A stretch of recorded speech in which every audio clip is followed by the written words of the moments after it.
put this whole thing bluntly is, okay, so throughout our lifetimes, there has been a continuous upward transfer of wealth. This is not really anything new. Every other civilized country on the planet implemented stuff right off the bat where their citizens are getting, enough to cover their cost of living every month. And it's just continuous, they're not arguing for months about whether anybody deserves another pittance. Coming real handy right now to have universal health care. Universal health care to make the extra third of our fucking wage that we've been worth this whole time.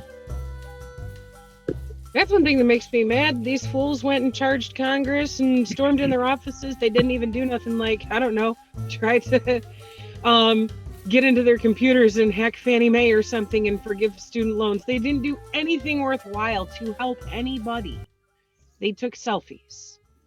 Yeah. Well, and shoes. They took shoes.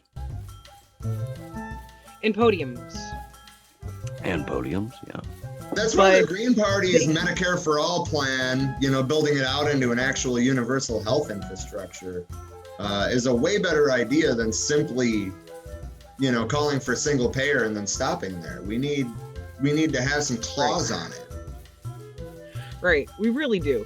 And we can gain some perspective on that from other countries that are more along the lines of democratic socialism where, they still have, capitalism being available for if you want to be an entrepreneur, start your own business, invest in tech, etc. But they have social networks in place to make sure that nobody is fucking left behind. And that's an important facet that I think a lot of people who are libertarian forget about when they say that why should we be taxed when, we'll go ahead and do this mutual aid of our own volition. And it's like, sure, some of you will. I mean, obviously, right now, all of our efforts, other than the live stream, which has taken up a lot more than I think any of us thought that it was going to. Where was I going with this? Wow.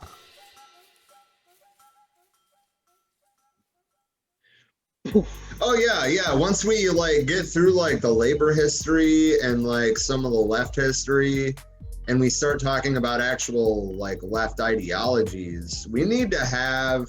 Rev Left Radio did this already, but I'm totally open to doing it again. We need to have a debate between a libertarian or a couple libertarians and a libertarian Marxist or a couple libertarian Marxists, or really any form of libertarian socialism. That's a pretty big, right. That's a whole damn quadrant on the political compass. So, I mean, I don't know that I can necessarily align with a political ideology. I take some things from the communists. I take some things from democratic socialism. I take some things from anarchy. I mean, I guess when it comes down to it, I would be more of a libertarian Marxist, but I don't know. I mean, I guess I'm kind of a wanderer of the left, Grace Lee Boggs, man. When we come across topics that she has discussed, whether it's videos or reading something out of her works, she had a lot of great ideas, and I don't think that we should overlook her take on it. I never heard of her at all until the Occupy the Midwest Summit in Detroit. And I listened to her speak from a wheelchair when she was almost 90 years old and it was fucking cold outside. I mean, right. I wish that I could have absorbed everything that she was saying at the time, but it was difficult because I was trying to process it and it was kind of tearing apart what my view on reality at the time. So right, deconstructing previously held ideals. You were going through a moment of cognitive dissonance and growing.